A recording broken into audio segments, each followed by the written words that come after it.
Hello, welcome back to the studio. It's nice to see you again. I'm sitting here today and it's the tail end of summer, winter's fast approaching, and I'm thinking about the gorgeous summer that we've had and the beautiful plants that I've grown in the garden, and I've thoroughly enjoyed being out there and nurturing and loving and enjoying my garden this summer. I've taken lots and lots of photographs, and the plan is to use them during the winter months when life is a bit dull and boring, and to sit here and to play with the ideas and to paint and to draw. This is where we're going to go with this today. Particularly the Clematis has been second to none. It's that beautiful colour, that sort of pinky Wedgewood blue, and it grew right up the cherry tree. I'll show you in a minute. And we're going to paint that today, and I thought that instead of painting it in a botanical fashion or even in an abstract fashion, I'd like to show you something a little different. Let me explain. I love journaling. It wouldn't occur to me to go away and have a holiday or to travel somewhere and not take my book with me. This is a page from a holiday a couple of years ago when we went to visit California, and it's an idea to just write down all the places you've been, the things you remember, your memories, what you ate, what you drank, but do it freely. You don't have to think about producing a beautiful sketchbook that everybody's going to look at. It doesn't matter. These are simply lovely little pictures, no pressure, just for your memories. I always feel with a sketchbook that there's a need to produce something that is a finished item or is going to become a finished item. And I know that with the journal, that's never the case. These are simply for fun and for me, and they are aid memoirs. This year, I was delighted to find something quite different on Facebook. This was Nature Journaling Week, and I was able to follow each day. There were video tutorials and a subject every day to follow or to work to, and this particular day was fungi, as you can see, and it's enabled me to use a bit of everything. I've used photographs that I've taken myself, and I walked around the garden to see what I can find, and I've even had a little go down the bottom with the writing with my Zentangle. And this is the whole point. It's just mixing and matching everything to enjoy it.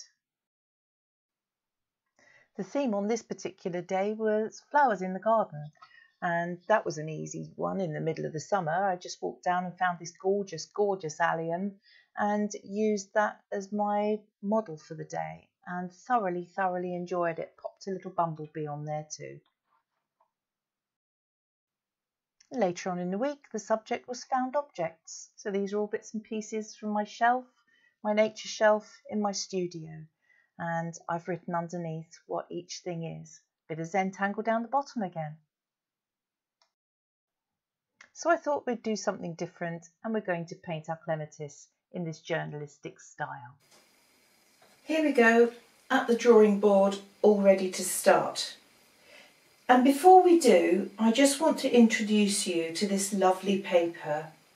This comes from a company called Two Rivers, and it's just absolutely beautiful. It's handmade paper and it's cotton, but it's rather special because it's been made with real cornflower petals in the paper. Look at this, isn't it gorgeous?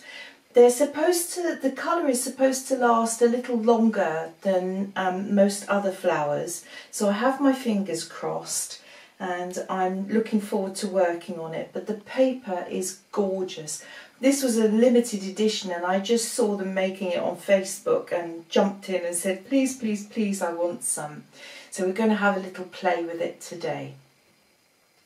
I've got it on board and I've taped it down well, and this time I've just used masking tape. That will do me nicely, quite happy to use that. I don't need anything heftier than that today because I'm not really going to be throwing an awful lot of water at it. And because I want a vignette here in the middle, I want a lovely sharp border around the picture itself, and I'd like to have some of the petals and leaves flowing outside of that. I just thought that that would look nice. What I want to do here is use some more mask, and I'm going to frame it with the masking tape. Now the important thing here is I don't want to put that straight down on there as tacky as it is. That means that I'm just going to come in here with a cloth, and I want to get rid of an awful lot of the tack first. Just want to get rid of it, because I don't want this to go on and tear the paper. It would be wicked. And I've just drawn a little line around where I want that to be. And I've done that with pencil ever so lightly, because I know me, and I know that I'm not the world's best at getting these things measured by eye, and therefore the best way for me to do that is to use a ruler and to measure it out from the edges of the paper. I've just done that with a ruler, and I've marked in my rectangle. I just want to follow my lines through there. I don't need to stick all of it down, I just want to make sure that the edge against my picture is down. And two more pieces. See, if I put this down straight away on the paper, I know for a fact that I'd be in grief, because it would be too sticky and it would tear this delicate paper.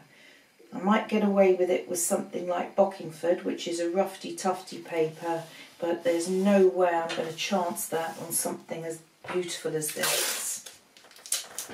There we are, last piece going on now. But you can see how that's going to give us a nice border for a background with our flower, and then the bits and pieces can just flow over the edges. There we are. So down there like that. Make sure I'm lovely and square, because it will look terrible if that's all a bit on the skew. Just don't want that to happen. Okay, and the next thing we need to do, because I'm not the world's best at being delicate with my backgrounds, therefore I'm going to use my blue mask, and I'll use that with a little bar of soap, and I'll show you why I need the soap. Brush, and I want to wet the brush, and then I'm going to fill all the hairs of the brush with this soap, and it's just a cheap little bar of soap from a hotel, that's all, and it's not stealing.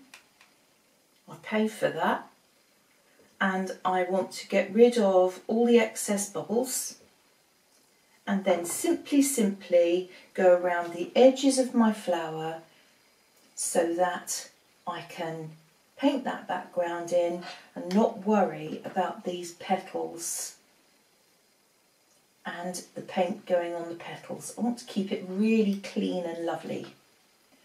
So just come in, be generous with your edges. You know, a couple of millimetres isn't enough really, because you can still paint over the edges if you're not careful. And I don't want to have to be careful with the background. I want to be able to throw it on and be excited and excitable about it. So there we are. We should be able to do this with just one soaping. If you have a big picture and you're concerned about your brush and how long it's taking to mask, just rinse your brush, give it a good wipe on a cloth or a piece of tissue, and then re-soap. And the important thing here is do use a bar of soap rather than fairy liquid, because fairy liquid, the key is in the name, it stays liquid, and consequently when you try and rub it away it smudges and smears. A bar of soap dries into powder, and that means that the powder just rolls off the work very easily. And of course the other thing is, with fairy liquid, it has got salt in it. They use salt to soften the water, of course, and I do not want salt on my picture unless I put it there. Therefore, I'm going to avoid that like the plague. So I only need to do that into there.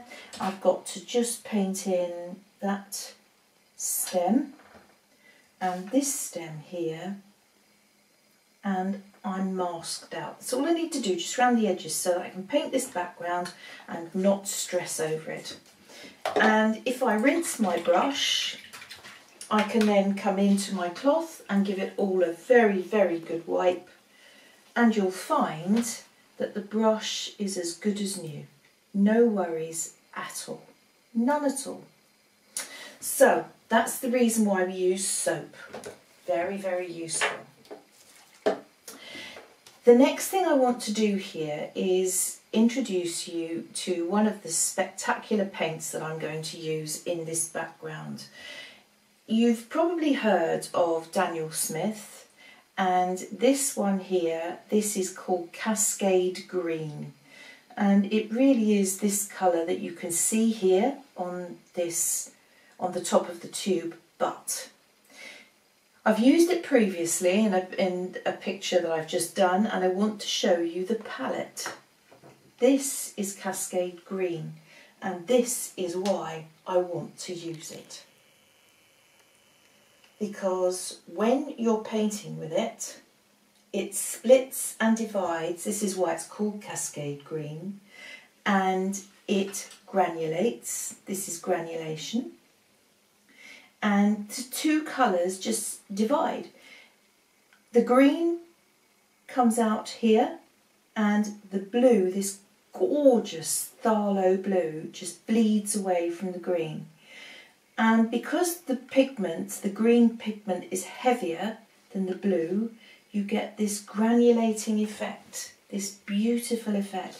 So you can see the large pieces, the pigments clumping together and giving you this, whereas the blue just runs out. And if we can get that on our picture, I will be a very, very happy woman. Daniel Smith paints are rather beautiful. You get some very, very exciting effects with them. And this is what we're going to try and achieve here. So I'll bring you back in a little bit so that we're just looking at the centre of the picture, and then we can go from there. I need to make sure my masking fluid's dry. I'll just give it a go with the hairdryer. Before we set off, let's just discuss the attributes of the paper. I know this is cotton paper, and as cotton paper, I know it's very, very absorbent. We have to think about two things. If we're using Bockingford, that is like a nylon doormat, whereas this here is like something like a turtle mat, very absorbent, those kind of cotton mats that you see inside of big municipal buildings. They'll wick up everything as you walk in through the front door. If you imagine a nylon doormat, you walk on it, you walk onto a floor, and you've still got damp on your shoes and you can still see your footmarks. Whereas this, it's cotton. You put water on it and it absorbs it straight away, and we've got to remember that when we paint. This is the difference between a cotton paper and a paper that's made with cellulose, like Bockingford. Use the right paper for the job. It means that I know I've got to come in here and I have to wet my background, because if I don't, I know that the paper will be greedy and it will just soak up every little bit of water that I put on it, and I don't want it to. I want it to allow the paint to move and be exciting. In my palette, I've got Cascade Green and a little teeny bit. This is French, it's Prussian blue actually, Prussian blue. Let's go first with the Cascade Green. I don't need a lot of it. Pop it on. Let it work, let it move, let it just enjoy itself. And it's the water that's going to make it all bleed and work and be exciting.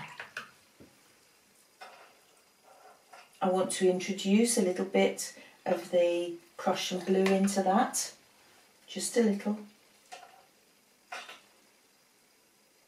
But what I would like to do here is just put some Prussian blue underneath in the nooks and crannies underneath my flower petals and my leaves, just to add a little bit of shadow. I'm now intending to move down to the next area, say here, and if I come into that with my Cascade Green, you see how it rushes into the area. Pop that in, wick up any extra moisture, and in the darker areas just go in with a little bit of Prussian blue.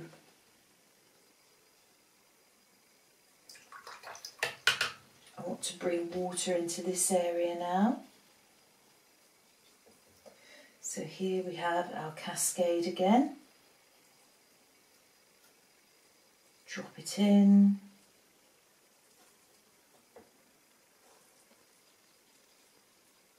Like this. And a little bit of the Prussian blue just in the nooks and crannies, just to give us a little bit of shadow. Water down here again.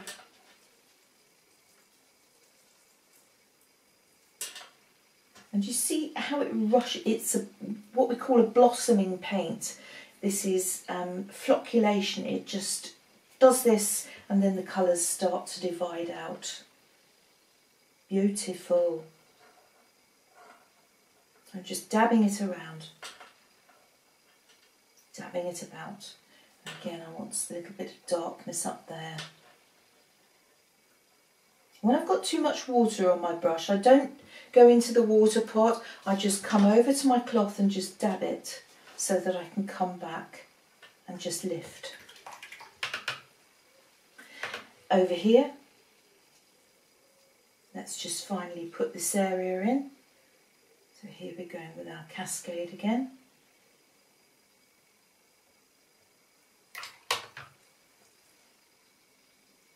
Moving it around, and just a little bit of darkness in the nooks and crannies like this.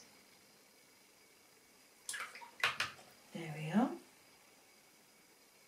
And you can see how this blue has bled here and here. It takes a little while, but the blue is starting to come out and it's working. I just want a bit more darkness over here.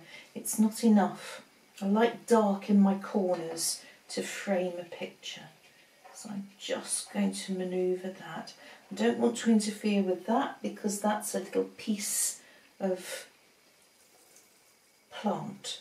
So just moving that about.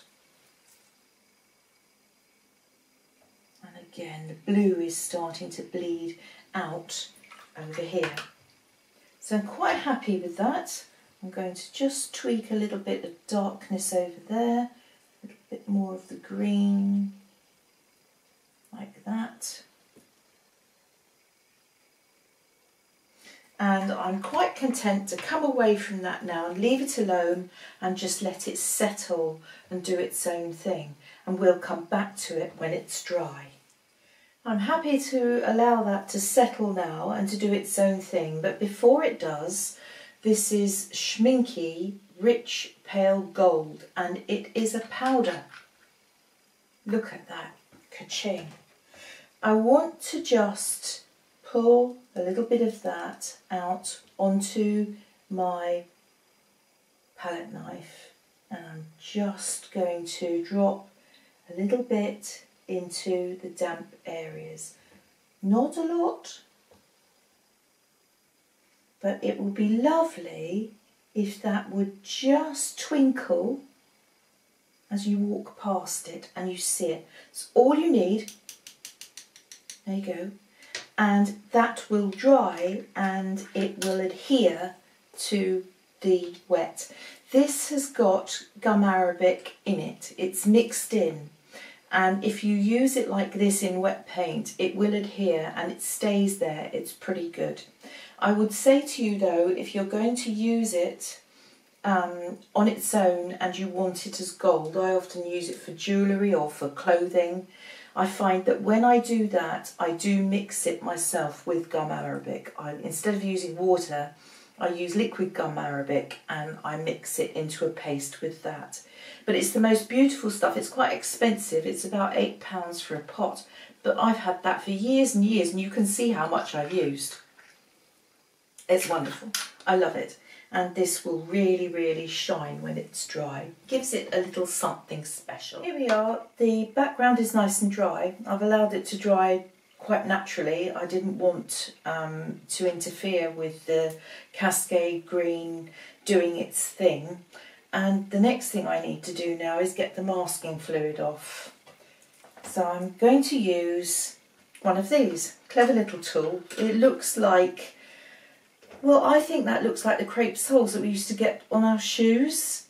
But it's called a mask away. And although it looks terribly, terribly scruffy, it's brilliant for gently, gently lifting the masking fluid away from the paper.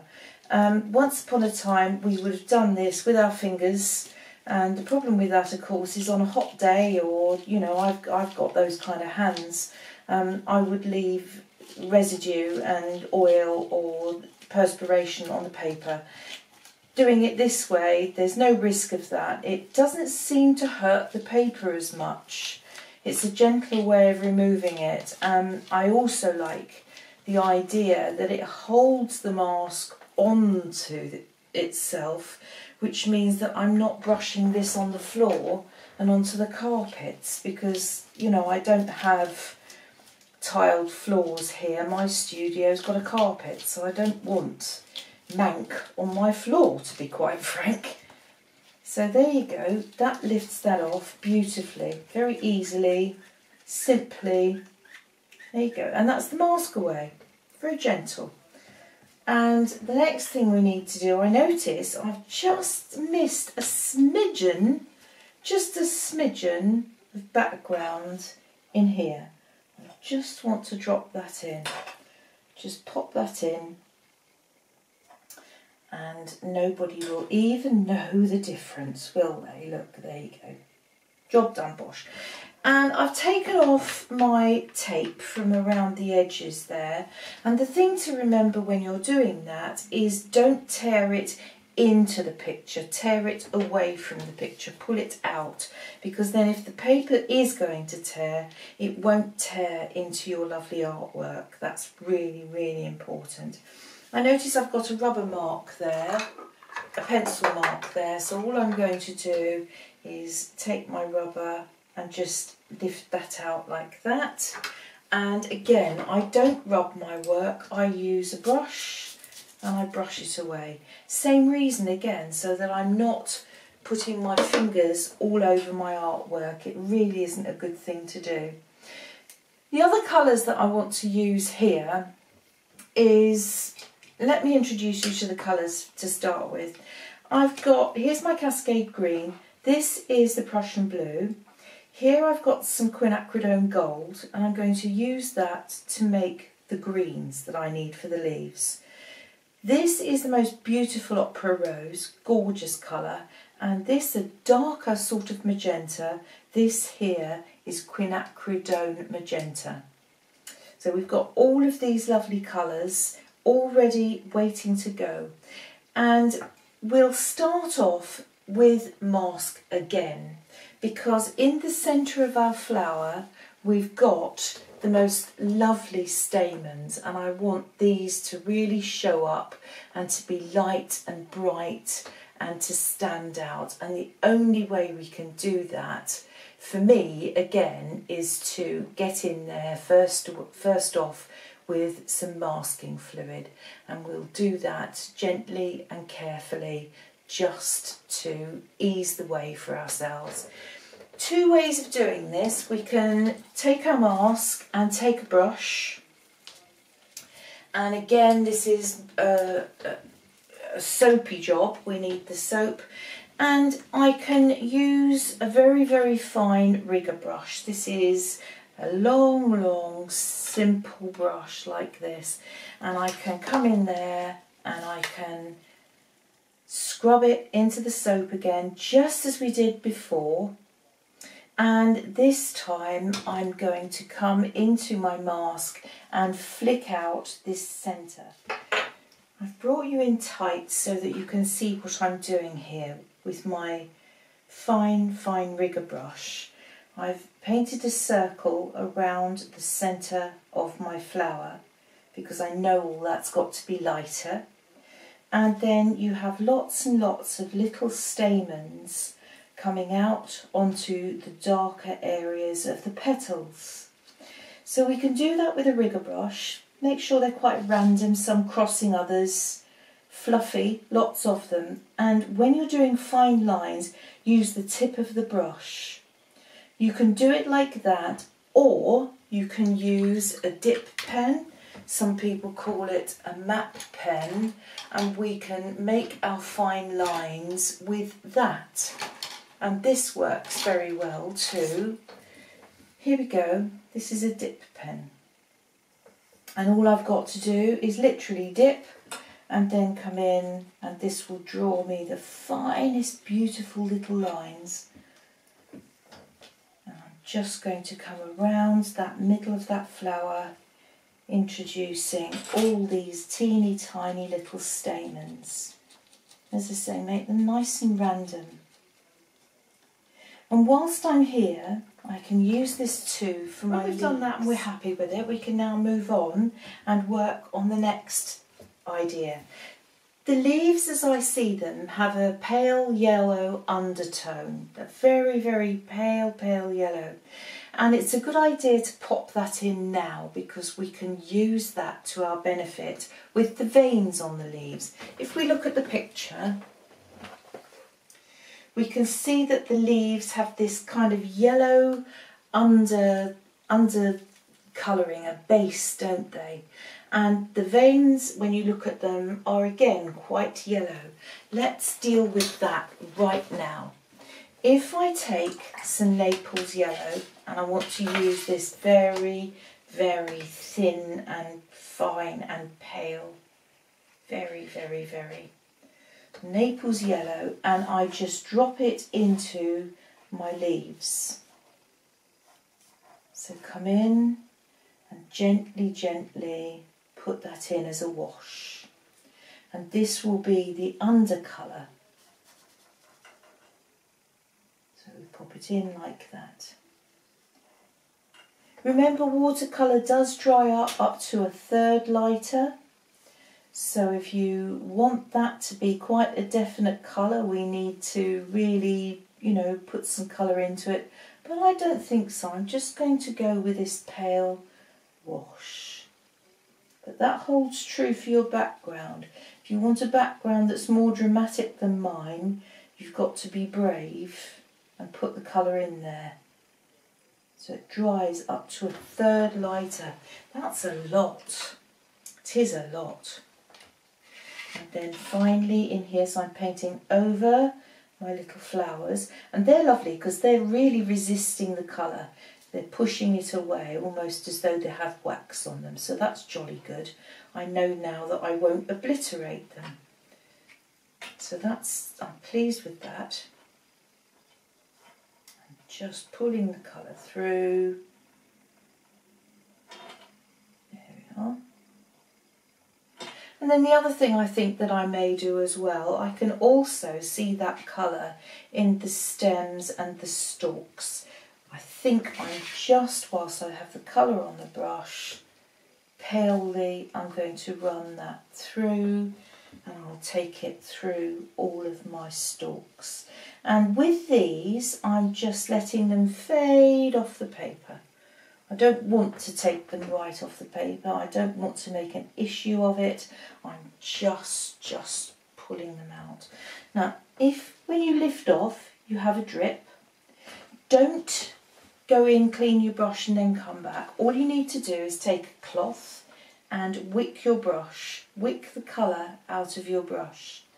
So my brush is still effectively dirty, but it's not clean and it's not too thirsty. And then when I wick out any excess liquid, it doesn't take colour out as well. Because that's always a worry, that when you do that, you'll end up putting your brush in there and leaving a white mark behind. Don't want to do that. That's not where I'm aiming to go with it. So through here and just pull that through there as well. Like that. And then the next thing we need to be thinking about is creating a lovely colour for our petals. And it's the softest, prettiest, mauvey, bluey, yummy colour, and we need to think about that. What shall we use is the question. I'm going to use a mixture of my Opera Rose and my Magenta and my Prussian Blue. Now this is my colour book, and I use this for my colour mixes and for trying bits and pieces out. I do not use bits of paper, because I find that with bits of paper you throw them out and you lose the recipe. You just lose the recipe for your colours. So I want to come into here, and you can see that I've been playing with this colour mix before. I've had a go at this. This is probably when I last had a go at this picture. Let's try, everybody. I've got some cobalt. Shall we try cobalt blue? That's that lovely blue there. And if we then add some magenta to the cobalt, oh, look at that. Oh, that's quite nice, isn't it? So we might be thinking about that particular colour mix. I'll move it so that you don't have the light shining on it. And then perhaps if we introduce a bit of Opera Rose into that. Yes, you see, that's quite lovely, isn't it? All right, so one petal at a time. One petal at a time. Let's bring the colours down so that we've got them where we need them. And I'm going to play with, this is my cobalt blue, and always make up enough, because we're all monsters for just making up a soppy little amount and then running out halfway through and having to make it again and never being able to find the right colour again. So there we go. That, I'm going to try that. Let me try that. So this is a pale wash of this colour as well. Here we go. That's not bad, is it? But it's too dark, so use it very, very thinly. Very, very thinly. Put the colour in, spread it around down to the centre of my flower. And what I want to do here is come up and make sure I've got nice, smart, tight edges. See, there's the blob again. So again, wick the brush and then come in and lift the colour like that. And what we can do here is just pick up some of the Opera Rose, and I'm just going to pull it through whilst it's all still wet. Like that. Right, so I need more water in this mixture here so that I can move it about and not be too concerned about it being too dark. And as I say, we know it's going to dry up an awful lot paler, so that's okay.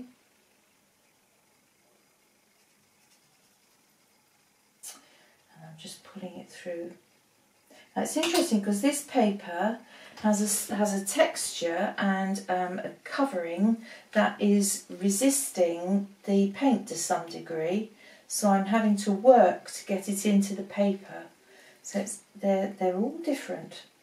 Whatever you use, they're all different, and you have to know your paper and get used to its strange quirks and the way it behaves. coming back now into this one here. But it's almost as though the paper's got a resist on it. It's interesting. You see that? Look at that. So it's quite different to anything that I'm used to. And that's probably because of the flowers that are in there, because I can't say I've ever noticed that before on their plain paper. So that could be because of the florals in there. But it doesn't matter. We've just got to deal with it and know how to work it. It's fine. I'm just pulling that pink through the middle of the flowers because it seems to be that when you look at the photograph, the pink lies here in this part of the flower. So that's my plan. Pull this through here and just keep going so that you have this lovely smooth wash. And the key to that is to make sure that you have enough paint in the brush to cover the area that you're intending to paint, so that you're not constantly whizzing back to the palette trying to reload, and in the meantime this dries.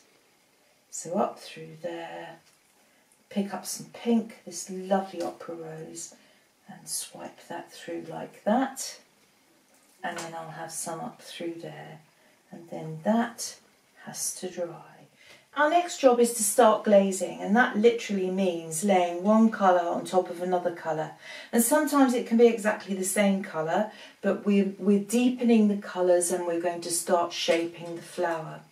It seems to me that these Clematis petals have darker lines up through the centre of each petal, and we can put those in easily enough by simply taking this blue, and this time I'm going to add a little bit of my magenta, and if I put the magenta into that, oh, it's a strong colour, look at that, that's a strong colour, a bit more blue,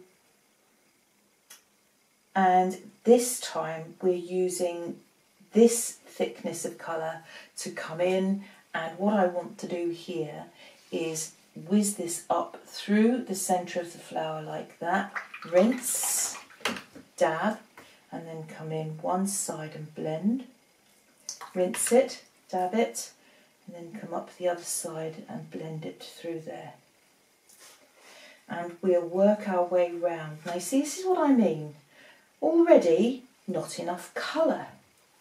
So let's be sensible and let's make ourselves a decent quantity of paint. And this might mean that this time I bring my magenta through into this paint here and I mix it there on the spot. So we can do it that way as well if that's easier. Okay, let's carry on. I want to pull this up through, I'm going to do 1 and 2 there, rinse, dab, and I come up one side like that and blend, rinse and dab, and then I do that, and then I'm just going to simply pull my paintbrush through the middle. And all this dab nonsense is because when I come out of the water, even although I have put my brush against the side of the pot, I'm going to land up with all of that water on the brush, all of that, and I don't want that on my work. It's too much, it's absolutely too much. So always get into the habit, if you rinse and then you just one dab and then come out, it's enough to get rid of all that water. So everybody, come on, let's get on with this and get some excitement going. This is going to be up through here, rinse and dab, and then up and blend. And stroke it. Come into the side that you want to blend and stroke it. I've just had a t-shirt made and it says, "Hello paint, my name's Brush and I'm going to stroke you." And this is exactly what we're doing. Here I'm not coming all the way up to the edge of the petal. I want to come through and do that. And keep your brush clean, so every time you introduce the brush to the paint, you're going to come back and rinse it because it's hygiene. Otherwise all you're doing is moving the paint around instead of keeping it clean and manipulating it to your benefit. I want to come in here, and this time I'm going to show you how I want to add some shading as well. So I just want to flick that through there, and I do that, and I come back and I rinse it, and then I do this. Let's do these here while we're at it, shall we? Let's just zoom through there, smaller ones through there. So if you were painting Jack Marley eye, they're those beautiful purpley ones, you do exactly the same thing.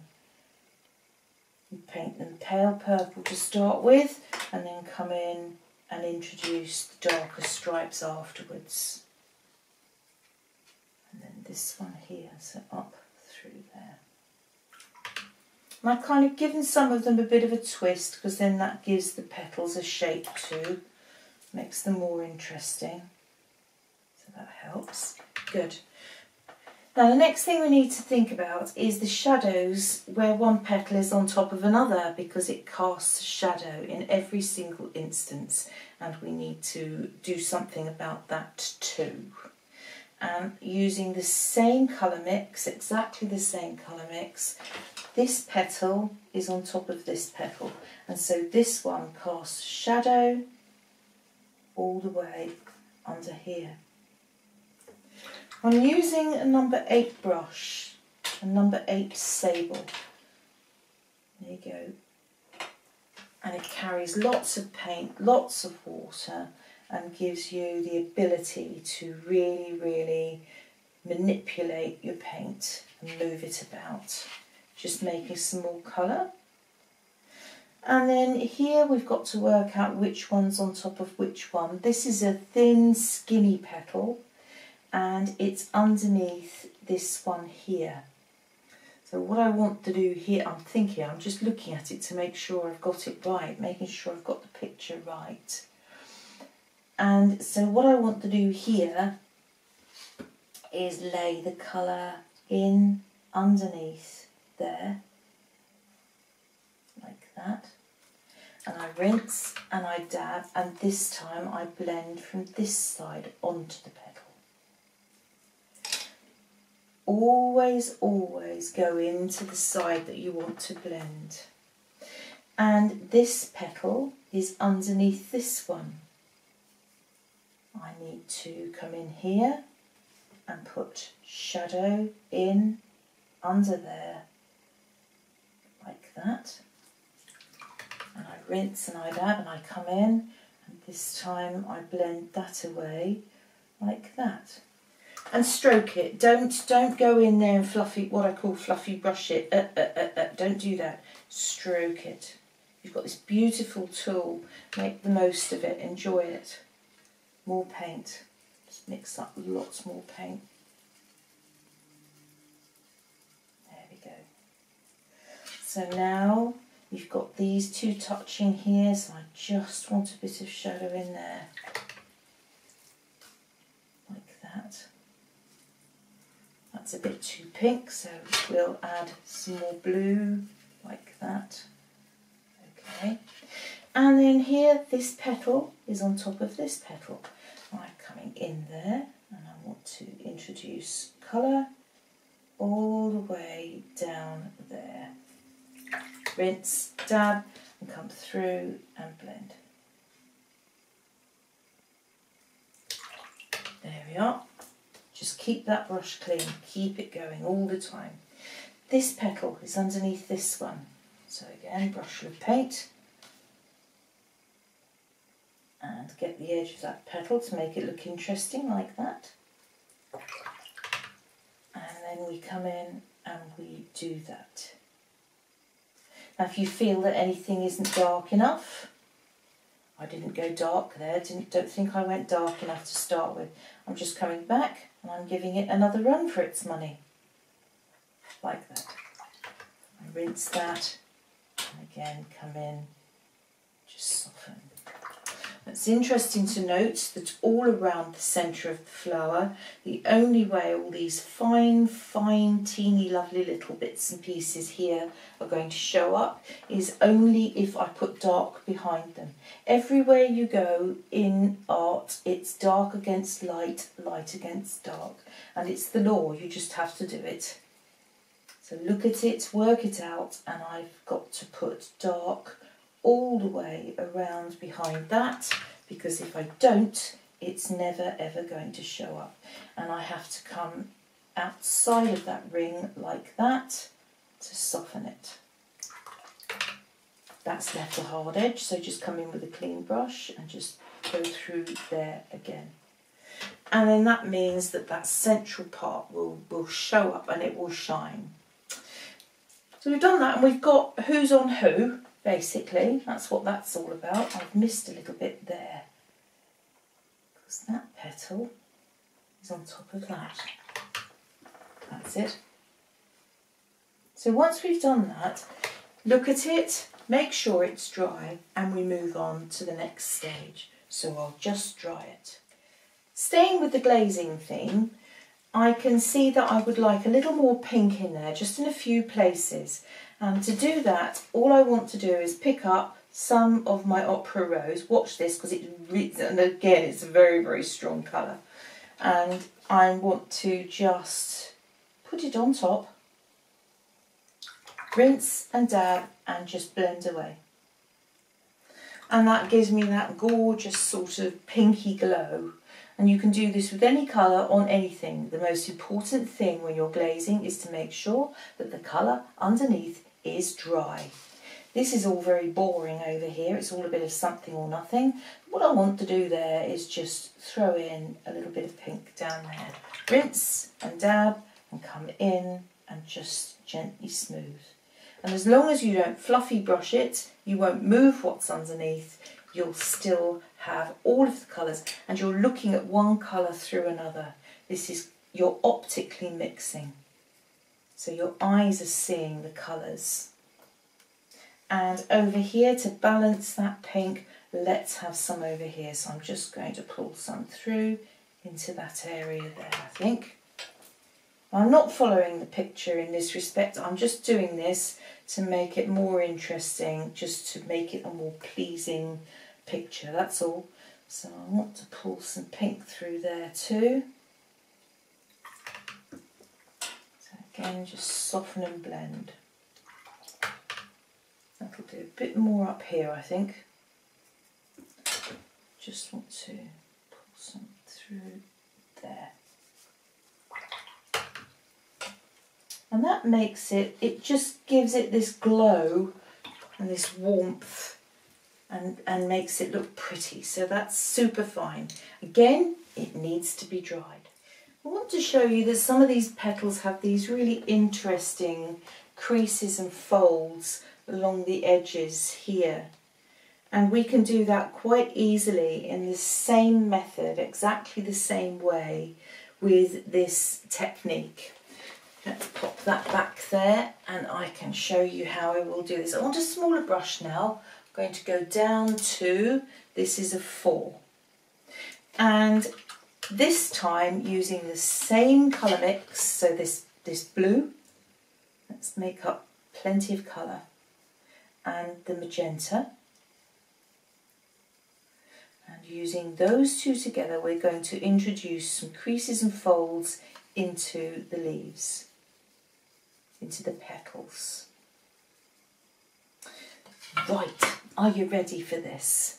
What we'll do is look at the natural creases that we've got. So down there, I'm going to introduce a fold. Rinse and dab, and this time I'm only going to blend away one side of it. So that makes it very definitely folded. Very, very definitely folded. Let's look for another bit here. Down here, where that crease is like that, let's do that. And I rinse and dab, and I come in, and again I'm going to just rinse away, wipe away one.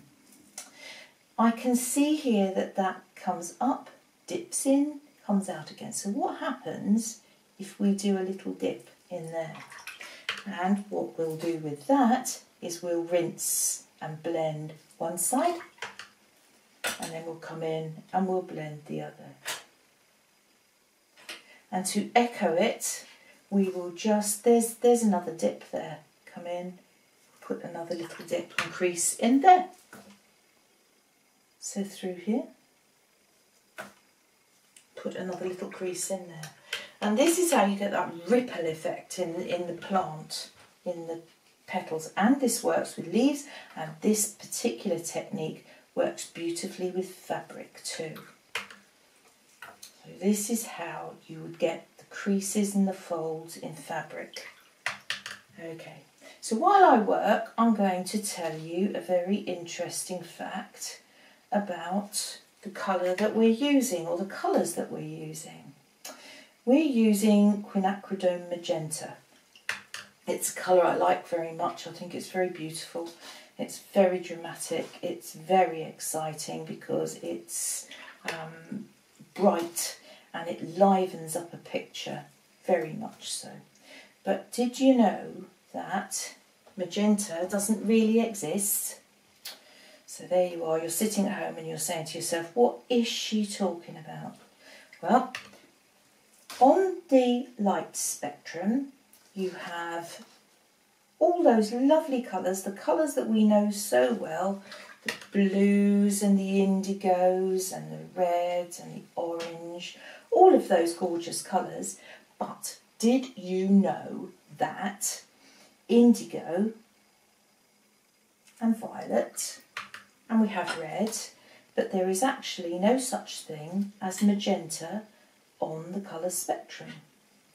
It doesn't exist, but your brain is clever enough to know that that colour sits somewhere between the indigo and the red, and your brain makes it up. So how about that?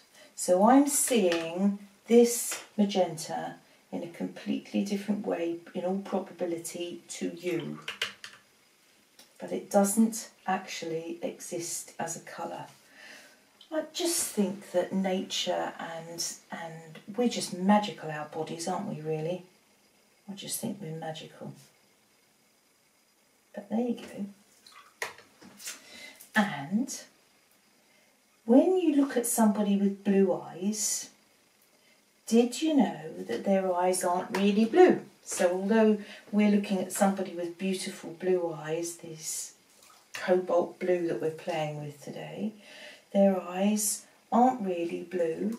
It's melanin that gives your eyes their colour, and that is the colour brown. It's just brown. Greens, yes, green, okay, that's fine. But with blue, what you're actually seeing is the reflection of light as it bounces back out of the eye. You're seeing that colour, you're seeing the reflection. And that's why people with blue eyes are very lucky, because sometimes their eyes look bluer than other times, and that's the reason why. So people and little animals who are born with blue eyes, and then their eyes get a colour as they get older, that's because the melanin hasn't yet formed in their eyes, and their eyes are just reflecting light. Oh, I think nature's brilliant, you know. Really, really clever. Like all these facts about colour, it makes life interesting, doesn't it? Makes it interesting. These wonderful things that we use, these gorgeous tools that we use, and getting to know all about them, I think is quite exciting. So you can see as I'm working that I'm shaping the flower. All the time it's just becoming something else. It's moving and it's forming a shape, and this is what makes it real, makes it come alive. Uses quite a bit of paint, this technique, so don't stint with it, don't be mean with it when you first put it out on your palette. Be brave, go for it. and give your flower petals some shape. That's it. And don't forget, just stroke the colour, and leaving one hard edge and one soft edge sometimes is very desirable, makes it look very, very interesting. I think this petal is boring because it's too blue compared to the others. If I pick up a little bit of our Opera Rose and I just wash it down part of that's better, isn't it? And then just take water and blend it through. That's better. Happy with that. Still not happy about this, it's not dark enough. Therefore I'm going to take the blue, and this time I'm going to be quite brave, and I want to add a little bit of the Prussian blue, because I want that to be quite a bit darker now. I want to come into the middle of this, that's better, and really darken that down. That's the only way we're going to make that show up. And again, I have to come around it, and I'm just juddering the brush around the edges like that. And we've got that depth now in the middle of the petal. That's super duper. The only other place that we need to have depth in the middle of the petals, coming down a brush size again, so this time I'm coming down to a number 2, is here where you've got where they divide. And to do that we're going back into, I think I'll use Prussian blue. I want Prussian blue now, and I want a bit of the Cascade Green that's in the background. And with those two, I want to just take a brush full of those, and I'm going to plonk that in there like that, and that a little bit in there. And this is because the way these petals work, they are narrow at the base, widening out to narrow again, and it's a lovely thing to get the depth and darkness in there. And again, that gives you form in the centre of the flower. So just add some little bits like that. That's great, that's fine, happy with that. Now let's just leave that alone for a minute, because I want that to dry, and we'll go on now to add some detail to our leaves. We were talking about the way these leaves are formed. It's quite interesting. They have lobes on them. Let me show you here again. You have a definite straight line down the middle of the leaf, and then these lobes on each side like this. And this is what we're going to try and recreate. And to me they look quite yellow. And also notice where one leaf is against another, you've got a light edge against the dark. Really, really important. Whereas here, you've got a dark edge against the lighter flower. Nature does it on her own. She's a clever girl, clever woman she is. All right, we'll use either use your fine rigger brush or a dipping pen with your masking fluid. And this time I want to come down the middle of the leaf, and then we introduce the lobes and we look at them properly to see what they do. They're flat and then they're rounded, and they don't all join from here. They're not symmetrical. And if we make sure that we get this right, this will tell our brain what we're looking at. And it dips and rounds there at the end. So that doesn't come from there, it comes from somewhere else. So just be aware of that when you're painting away.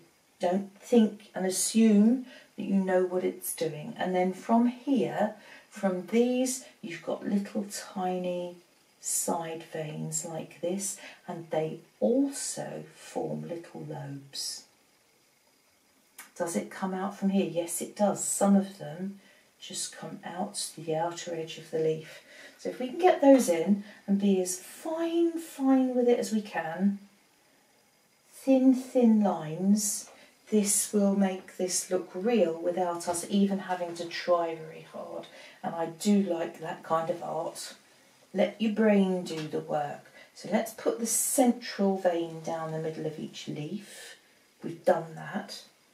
And then here, so flattened out at the bottom, and then up like this, and then this one might come from there and just come vaguely past it.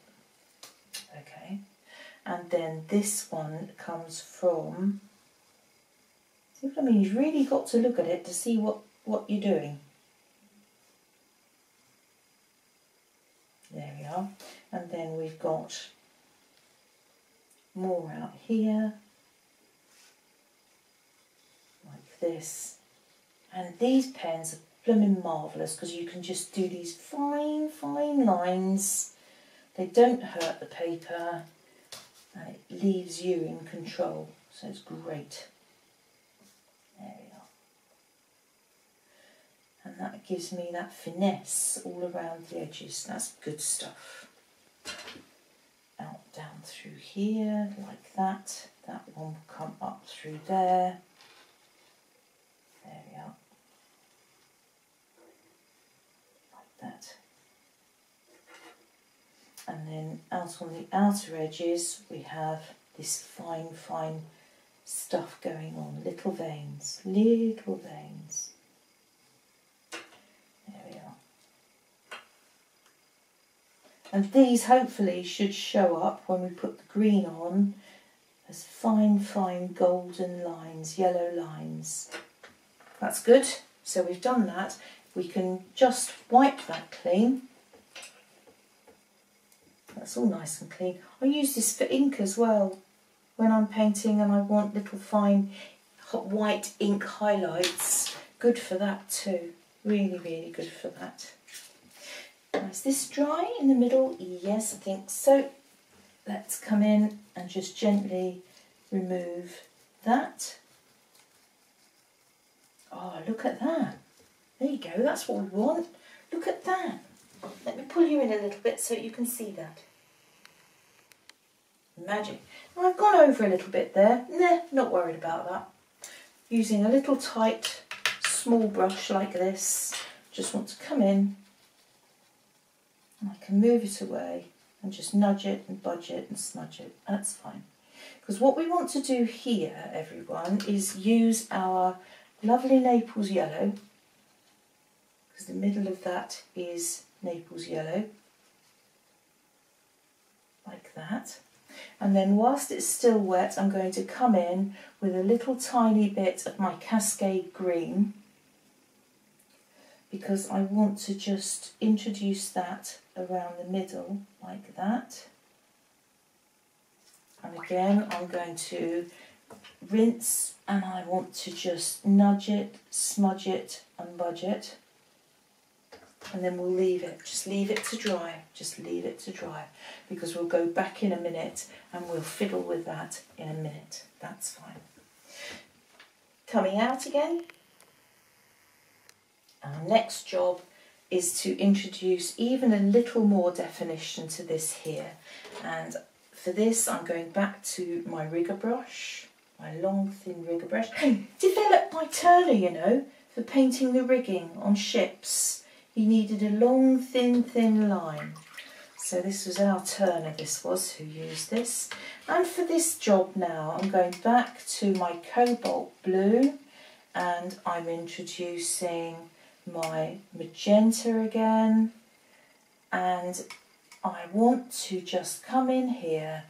I'm just going to dab that because I don't want too much paint on there, and I'm just going to introduce some of these fine lines that we have up the centre of some of these beautiful petals. They're just little lines that appear in the flower itself. They're just like tissue paper. Again, don't put too many in, but we want some. We need it to look realistic. So I'm going to pull that down and round through there. See, just gently, can you see what I'm doing if I bring you in even closer? Little fine lines. So in here I just want to come round. Follow the line of the petal, like this, so that you give it a bit of a curve with what you're doing. I've got that dark line that I've painted in there, so I'm going to use that, like that. Let's just pull that through there. But they're just like tissue, these petals. They are so beautiful. This, I've got a cherry tree and it was absolutely, totally and utterly covered. Completely covered. It was just a blue pillar. There must have been hundreds and hundreds of blossoms on it. Never seen it like that before. So lucky. This is one of those clematis. They were at the garden centre a couple of years ago, and I looked at it and I thought to myself, that is so much, for me, it was so much money. I think it was about £10, and I'm scared to death of things like that because I usually bring them home and they go and snuff it on me, and I'm so disappointed with it all.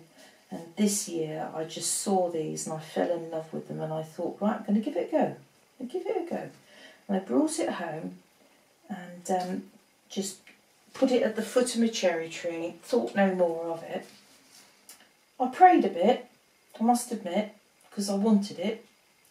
And do you know something? It's grown and it's just paid the most wonderful dividends. I've been so pleased with it.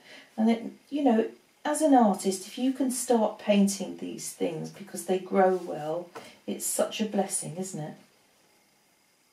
Garden's been a total blessing this year. I've loved it. It's grown so well. There we are. And all we've done is just added a bit of texture to our petals. A little bit out there like that.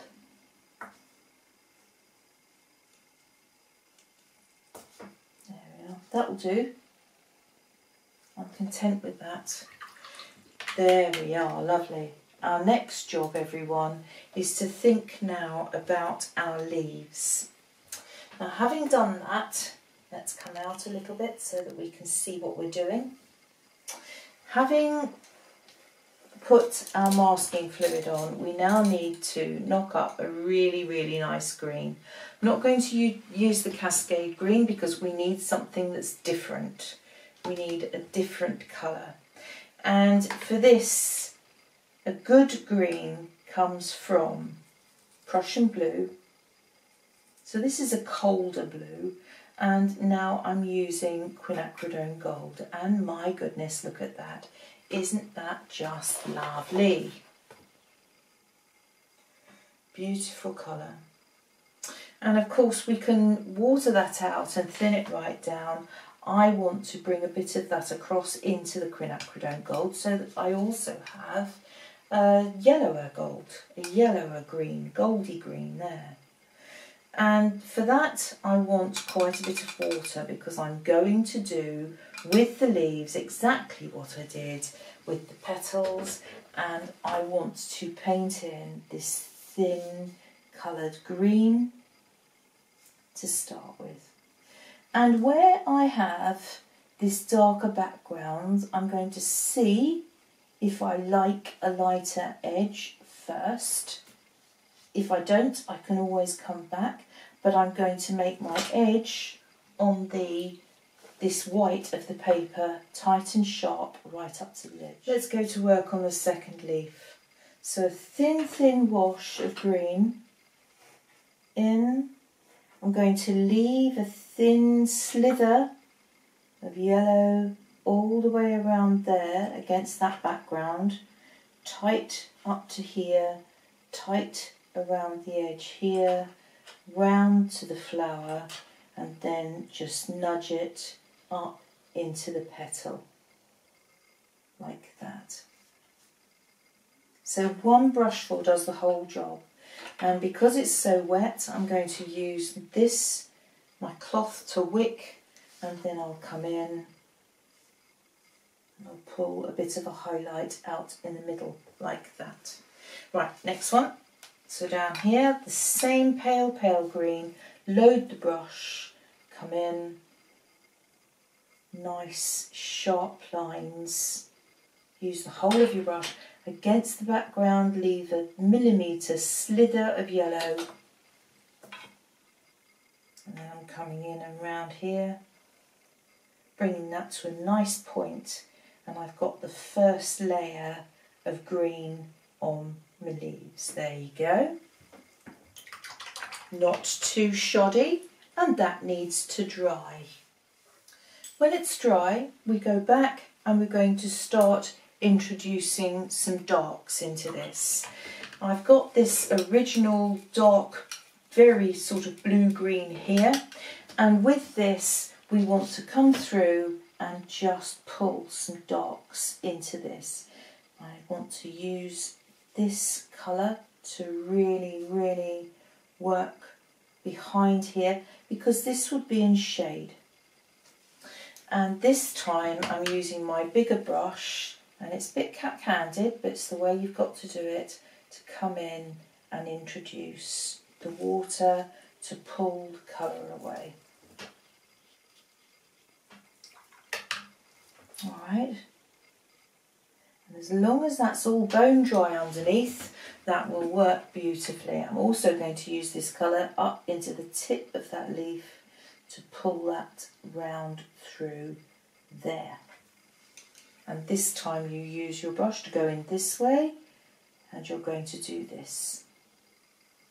And you see that gives you a good curve on that leaf. You can see the curvature of the leaf, can't you? So that's cool. So keep this one clean, ready to blend. Load the brush up again, and this time come in here.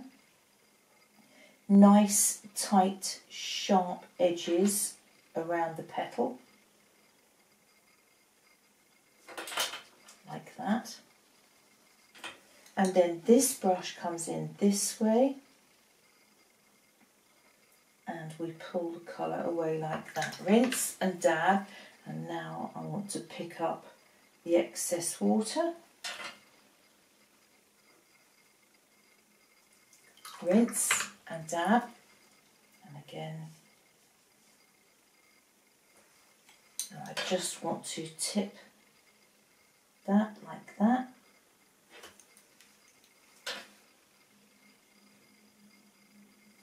Leaf number 2. Let's do the last one, shall we? So again, into here, sharp, sharp, down around there, like that, into here,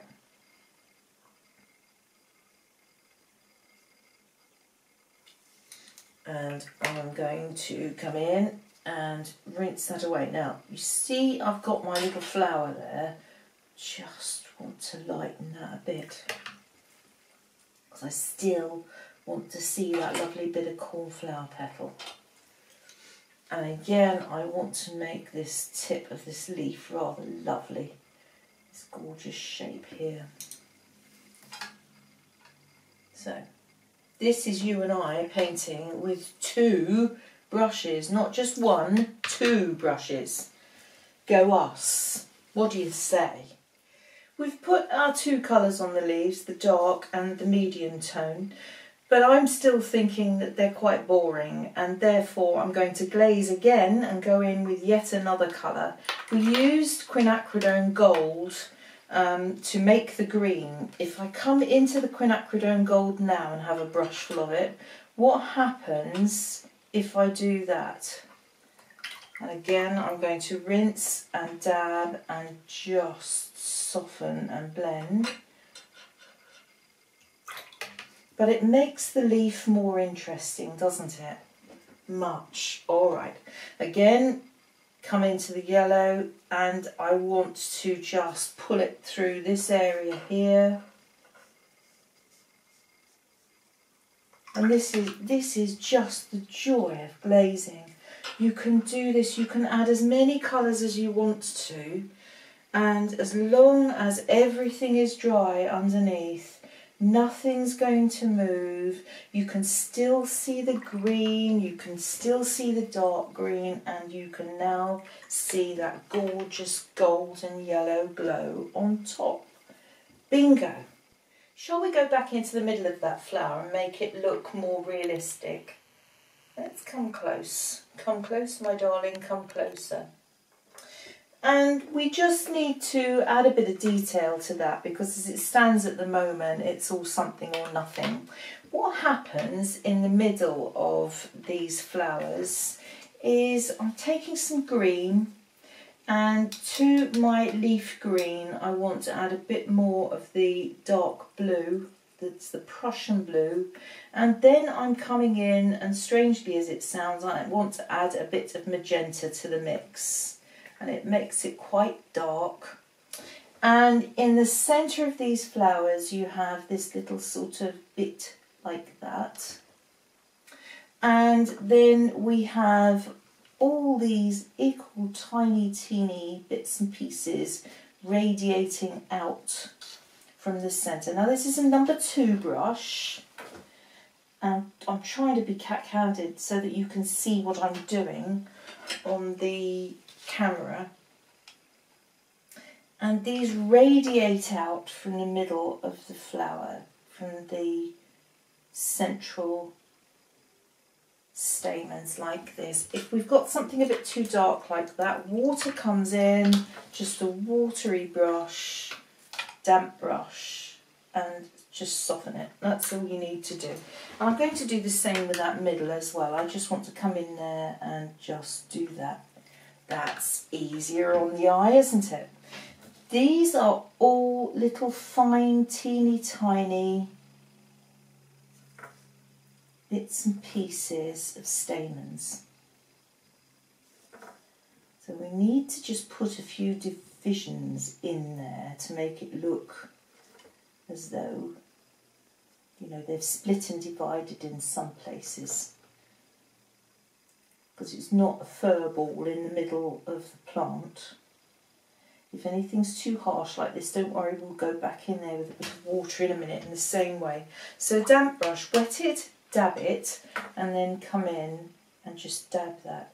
Don't move it around too much, because as soon as we start to fiddle about with it too much, you'll find that that's when it gets mucky and dirty. We want to keep it clean and bright. So through here like this. And then I can afford to go a bit darker in around this area here. Maybe just 1/2 side of the circle so that it looks as though it's in shadow. So that works. So alright, so that's starting to look decent. And again, I just want to make it a little bit darker in one side of that so that it looks as though it's got depth. So that's fine. Check around your edges and make sure that that's all alright. What we might do there is just come in and just make a few bits and pieces here a little bit darker. Just like that. And then, of course, all of these have the pollen stamens on them. Not all of them, some of them.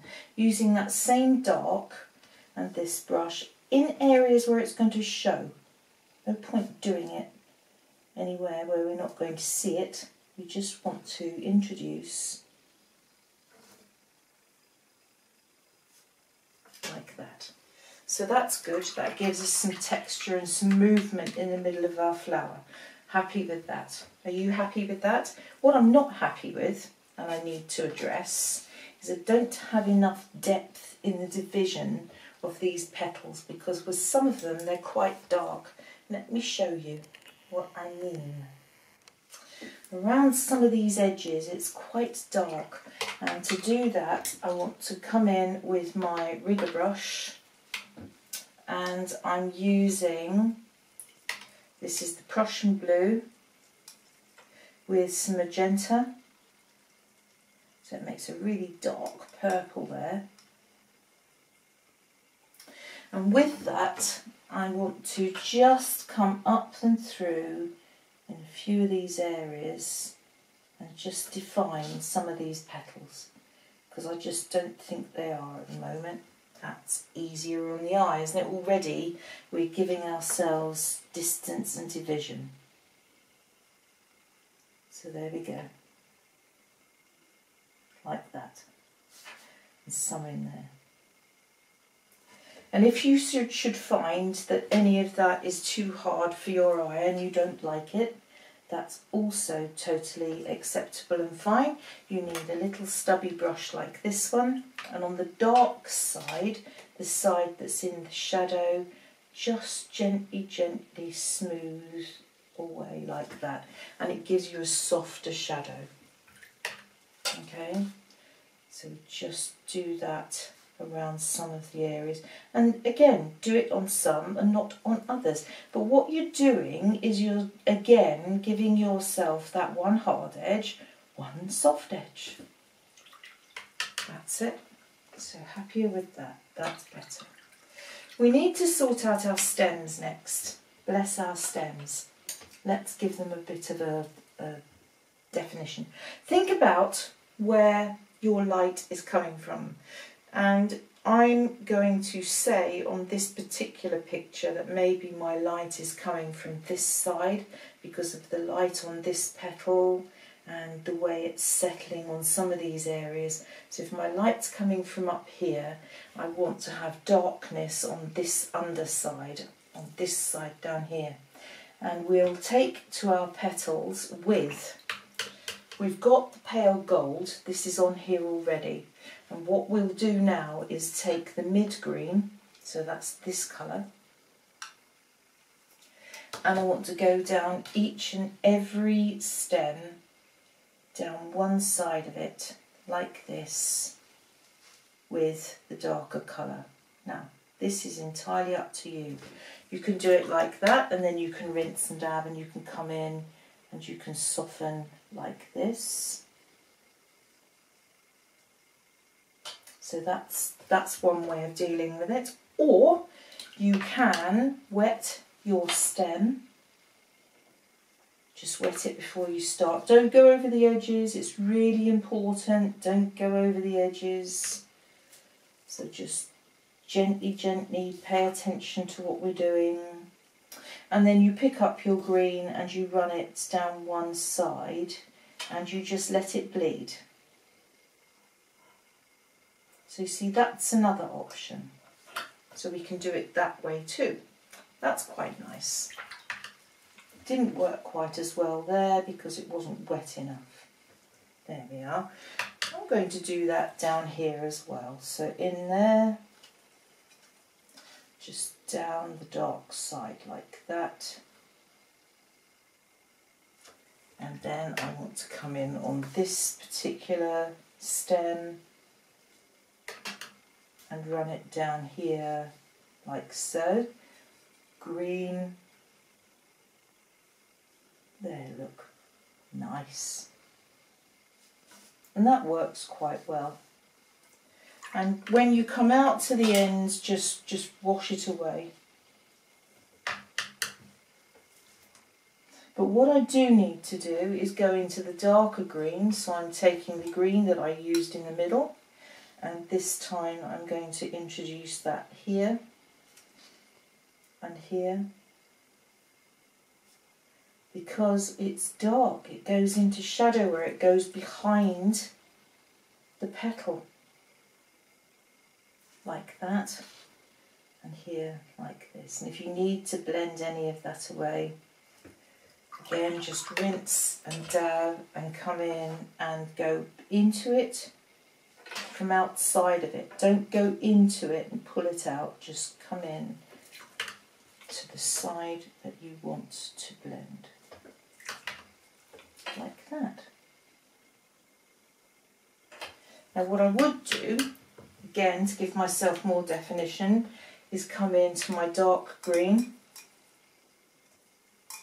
More blue, more blue, more blue. With the rigger brush, and this time I'm going to run the rigger brush right down the outer edge of my stem. Alright. So again, that gives you even more depth, like that. Let me load up again because that won't have enough paint in it to do the whole thing. So down, down, just like status quo. I'm going to lift off just before I get to the edge so that, as I say, that fades out.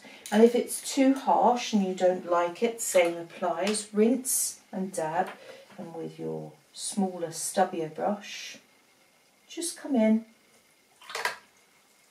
and just soften the side that's on the stem, like that. I need to do this one here, don't I? So come down. Don't lift off. This is why you've got this rigger brush, is to be able to paint the whole thing in one go without lifting off. And then that's, of course, when you start getting blobby lines, because you have to join it up again. Nightmare. I'm just coming out a little bit so that you can see what I'm doing with this particular stem down here. Just want to soften that out. There we are. So we've done that. What I don't like, I have to say, is I haven't got sharp, definite, pointy ends on my leaves. I can't stand it. It's worrying me. I do like precision. So I just want to go in there again and do that. And again, come in and just do that. And I notice exactly the same thing with some of the petals. And I need to just smarten those up. Bear with me, because I'm sorry, this is my OCD. I can't stand it. That comes off the edge of the page and just kind of vanishes and disappears, and I don't like it. I just want to do that. Can you hear my cat outside the door? Mummy, you locked me out, Mummy. And then I'm going to do this and that. There we are. Much happier with that. This one's fine because I've got I've got fairly decent contrast. I don't know. You see, now I say it, I'm not so sure now. I want to just come along through there. Do that. That, better. See it a little more now. This one's fine because you've got light against dark, no problem there at all. But round here, I would just want to do that. I like to see what I'm supposed to be looking at. There you go. There. Okay, so now we let it dry. We're coming to the end of the journey almost. We're just going to be embellishing really, but what I think we need to do next is to remove our masking fluid from the leaves and see what we have. And going back to this, it should take us back to the warmth of the Naples yellow that we put on originally. Here we go, underneath. Nice, that'll do, won't it? And then through here. Good technique. Pen works really well for this, doesn't it? Look at that. Fine, fine, beautiful lines. And through here. There we are.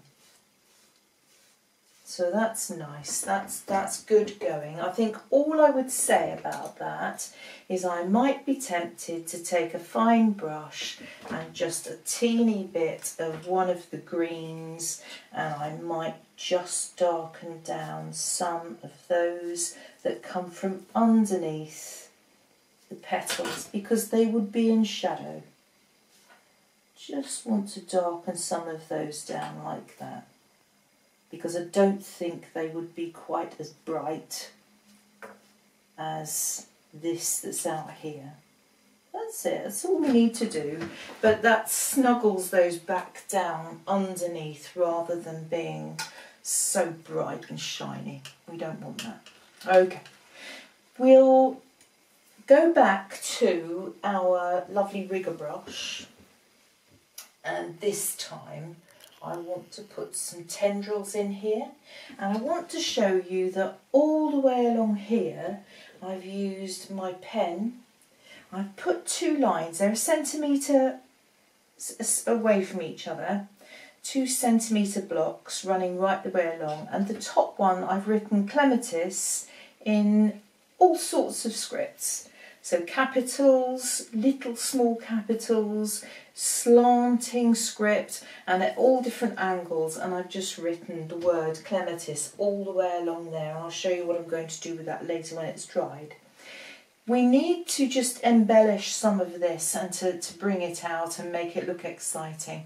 And the first thing I want to do here is take our rigger brush, and I'm going to put some tendrils into the background. Let's have a think about where we're going to do this. Using my green, and for this everybody you have to load the brush, completely and utterly load it. I'm going in for a bit of the blue and a bit of the green, and the whole brush is full. And now I'm coming out from the flower, and we're going to run ourselves some tendrils like that. Alright, have another brush full of gubbins, and this time I'm going to come out of there. Just do that. Make sure that's tucked right in, so that it looks as though it is actually coming from somewhere. It'll look bonkers if we don't. And then again, another brush full of paint, both colours. And this time I'm just going to run it through here.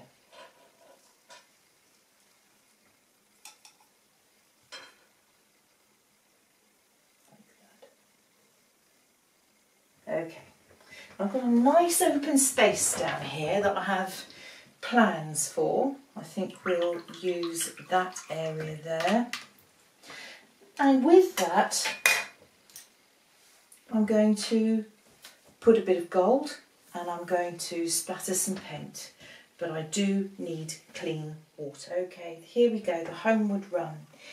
Thinking about this, and are we thinking about maybe blossoms blowing in the wind? What happens if I just take clean water, and I'm going to wet this area here. Just pop some water in all of this. Make sure it's wet. And then I want to take some of my beautiful opera rose. And this time I want to come in there, and it's easier to use a brush actually to do this against. And I want to splatter. And I want that to bleed. I want it to run and to bleed. Having said that, I'm also going to drop some in up here. Dry, and that's dry because I want that to be of interest. Different, I want it to be different. And then how about the magenta? And if we have magenta, and we just flick a little bit of magenta into there as well. And I'm going back to the gold, and I want to take my gold and this time come in with a brush. So this is just a dry brush, and as it hits the water, it just moves, does its own thing. So I just want a little bit of interest down here in the corners, and I like the way it bleeds and it runs. Then I'm going to come up here and I'm going to work on our lettering. So I think the best thing for me to do is maybe to turn that round. Right, so I'm upside down or back to front or round the wrong way or whatever. And what I want to do here is show you how you can make some interesting effects with things that you don't expect.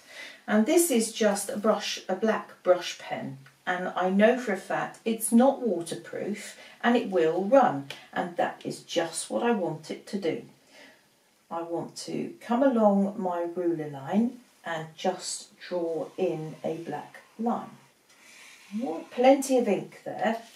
I'm going to be generous with it, and I'm going to bleed it. So let's just make sure I've got plenty there. And all I want to do there is take a wet brush, start just with water, and if I bring my wet brush along that area, look what happens.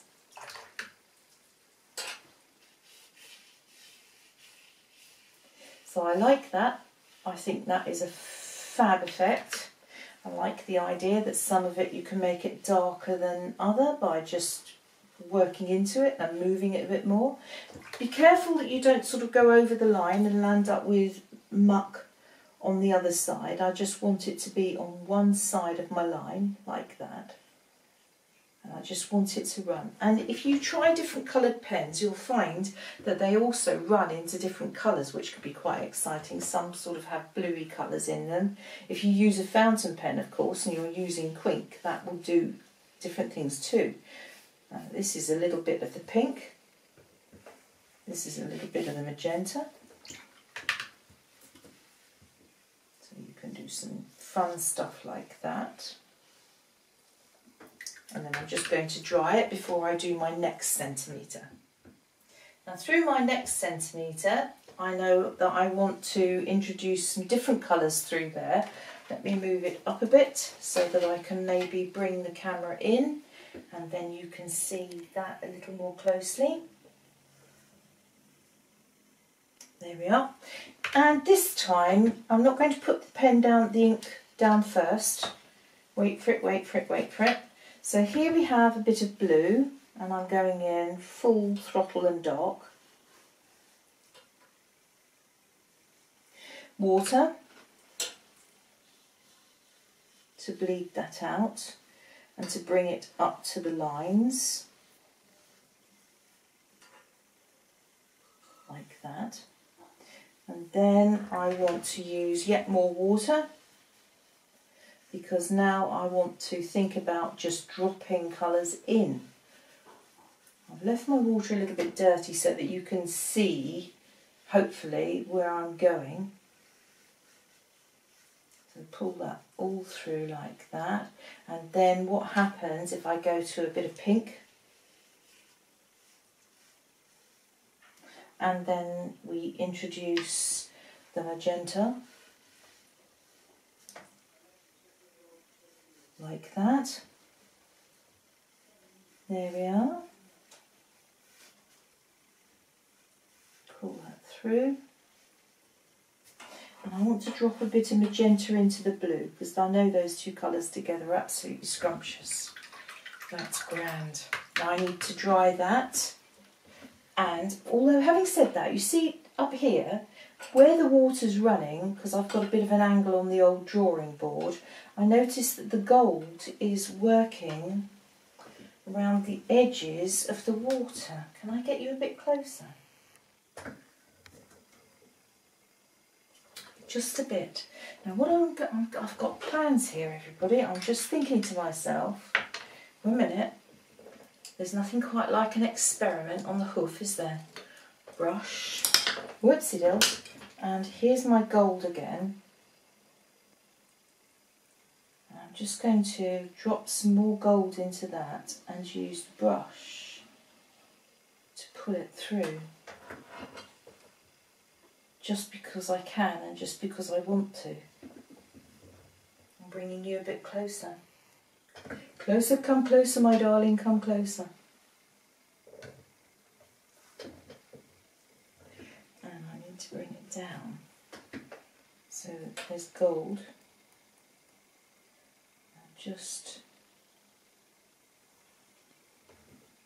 because I can, for no other reason. Because I like the idea. There we are. And that looks as though it's bleeding across the page. That's cool, like that. I'm going to even Play that card there. Just pull some through there. Right, okay. Nothing wrong in a good experiment here and there. If you can get away with it, that's super. Let me dry this and then I'll come back to you and we will put some lines on. My final plan for this is to come through here with a pen that I know is permanent. So I could, if I wanted to, have put this on before I put the paint on. But I'm just going to run this pen along here because I want to draw a line so that I divide my 2 different centimetres up here. Not concerned that the colours don't fill all of the paper. I mean, that's half the joy of it. This journalistic style, I quite like it. I mean, the plan is initially that you would have done this out on plein air maybe, but I think that the rusticity of it makes it quite interesting. There we go. And finally I need to come in here with my mask away because I want to just lift the wording out of here so that you can see it. So there you go, there's all the Clematis, all the writing that I did with my pen. Let me bring you in close so that you can see that. All the little words where I've written Clematis in all the different types of script. So there you have 2 rivers paper with the most gorgeous little bits of cornflower petals in it, and we're using a mixture of Winsor & Newton and Shinhan paints and beautiful Daniel Smith Cascade Green. That colour in the background, scrumptious, isn't it? And a bit of pen and some schminky gold powder, bronze powder. Oh, I say, I love all these things. We're very lucky to have all of this to use at our disposal. But there you have Clematis in a journalistic style. I hope you enjoyed it. Thank you so much for joining me.